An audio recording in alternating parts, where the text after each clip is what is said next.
Bonjour à tous et bienvenue sur la chaîne. Aujourd'hui, nous plongeons dans l'un des chapitres les plus symboliques de la Bible.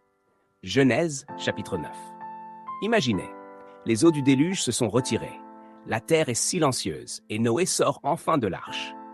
C'est le moment où tout recommence. Dans ce texte, vous allez découvrir comment Dieu signe un pacte éternel avec nous, marqué par un symbole que nous voyons tous encore aujourd'hui, l'arc-en-ciel. Mais vous verrez aussi que, malgré ce nouveau départ, la nature humaine reste complexe. Entre promesses divines et faiblesses familiales, ce chapitre pose les fondations des nations futures. Prenez un moment pour écouter cette parole.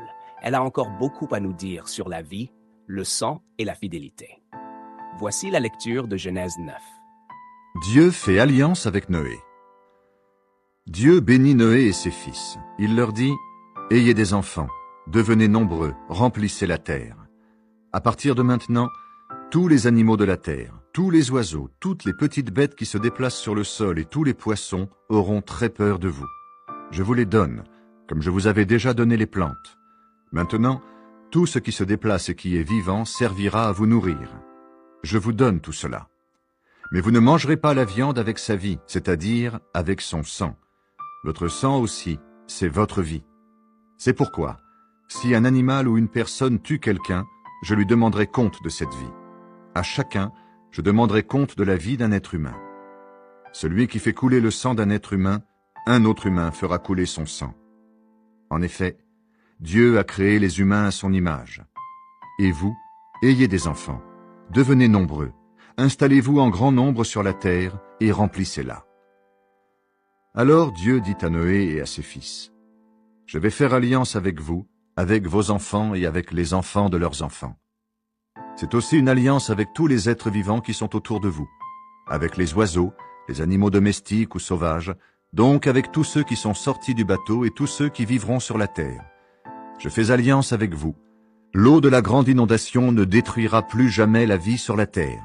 Il n'y aura plus de grande inondation pour détruire la terre. Dieu dit encore, « Voici le signe de mon alliance. Je le mets entre moi et vous, entre moi et tous les êtres vivants qui sont autour de vous. Ce signe sera valable pour tous ceux qui naîtront après vous. Je mets mon arc dans les nuages, il sera le signe de l'alliance entre moi et la terre. Quand je ferai venir les nuages au-dessus de la terre, quand l'arc-en-ciel apparaîtra dans les nuages, je penserai à mon alliance avec vous et avec tous les êtres vivants.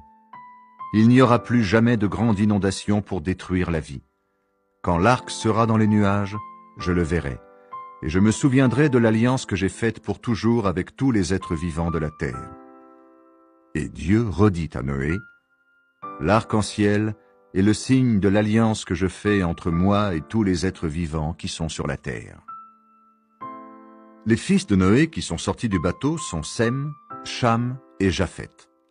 Cham est le père de Canaan. Ces trois fils de Noé sont les ancêtres des habitants de toute la terre. Noé est le premier cultivateur. Il plante une vigne. Il boit son vin et devient ivre. Alors il enlève tous ses vêtements sous sa tente. Cham, le père de Canaan, voit son père tout nu et il raconte cela à ses deux frères qui sont dehors. Sem et Japheth prennent le vêtement de Noé. Ils le mettent sur leurs épaules. Puis ils entrent dans la tente en reculant et ils couvrent leur père. Ils regardent droit devant eux pour ne pas voir leur père nu. Quand Noé n'est plus ivre, il apprend ce que son plus jeune fils a fait. Il dit alors « Que Canaan soit maudit, qu'il soit pour ses frères le dernier des esclaves. » Et il ajoute « Gloire au Seigneur, le Dieu de Sem, que Canaan soit l'esclave de Sem, que Dieu donne beaucoup de terre à Japheth, que Japheth habite sous les tentes de Sem et que Canaan soit l'esclave de Japheth. » Noé vit encore 350 ans après la grande inondation. Au total, Noé vit 950 ans, puis il meurt.